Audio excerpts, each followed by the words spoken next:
சந்தித்தோமே கனாக்களில் சில முறையா பல முறையா அந்திவானில் உலாவினோ அது உனக்கு நினைவில்லையா? இரு கரைகளை உடைத்திடவே பெருகிடுமா கடல் அலையே? இரு இரு உயிர் தத்தளிக்கையில் வழி சொல்லுமா கலங்கரையே?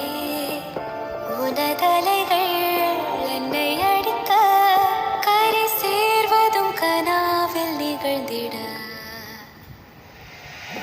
அனல் மேலே பனித்துளி அலை பாயும் ஒரு கிளி மரம் தேடும் மழை துளி இவைதானே இவளினே இவை இரண்டும் தனித்தனி உறக்கங்கள் உரைப்பனி எதற்காக தடை?